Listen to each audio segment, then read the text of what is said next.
Bad sound is killing your video, and I'm going to tell you 4 ways that you can fix it.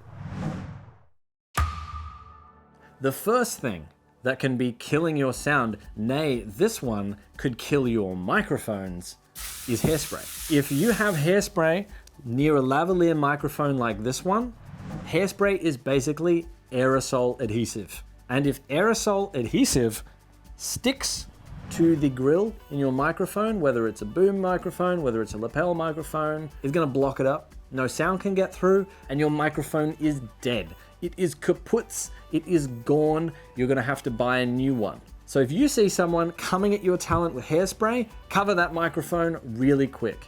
So I always like to talk to the makeup artist and the hairstylist ahead of time, just to let them know that they're wearing a microphone, and if they do need to make adjustments, to make sure that that mic gets covered up so that that hairspray can't go anywhere near it. Well, let's face it, if your microphone is dead, better start digging, guys, because your sound is going in the grave. The second biggest enemy of your sound is wind.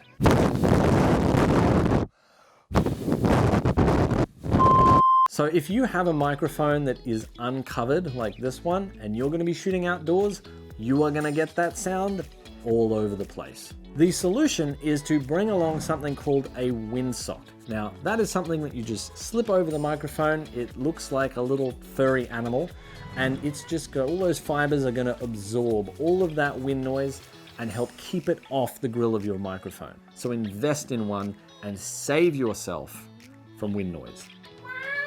Precious.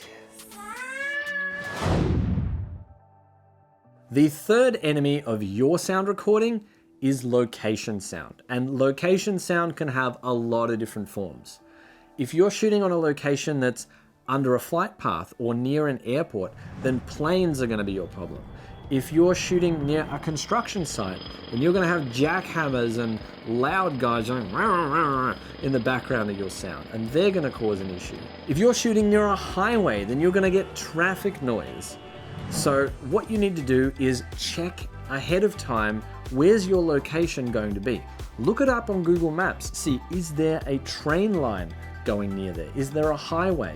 Is there a park? Is there, an airport or some form of helipad nearby to your location? Now, if you can't choose a location that's nice and quiet and away from those kind of environmental sounds, then the next best thing is to pick the best time of day for your shoot. So get a copy of the train schedule. Work out when planes are going to be taking off and landing. Avoid shooting at peak hour or lunchtime if you're near a park. Work out what sound problems you might encounter and try and schedule around them if you can. My fourth and final enemy to clean sound recording is bad mic placement. Now, the number one bad mic placement is putting your microphone on the top of your camera. Well, no, actually, the worst mic placement is just using your camera's internal mic, but I'm not gonna go there. That's just bad. Don't do it.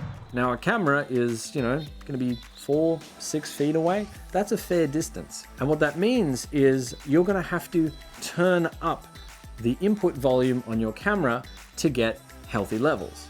Now that's a problem because all of the background sound is going to be turned up with it. And there's this thing called the signal to noise ratio, where you want the signal that you want, which is my voice, to be as loud as possible and the background noise to be as quiet as possible.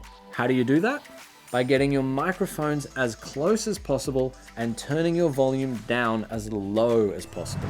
So to solve that bad mic placement issue, the best thing you can do is to get those microphones off your camera and get them as close as possible. You can mic them on a stand, like right next to you. You could suspend them on a boom arm and have them just out of shot, like we have here actually in the studio.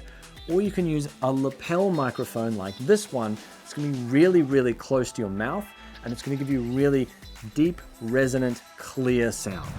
So that's it, guys. They are the 4 main enemies when it comes to getting high quality sound recording. I hope you've learned something from this video, and if you have, make sure to give us a thumbs up, hit subscribe, and we will get more videos to you just like this very, very soon.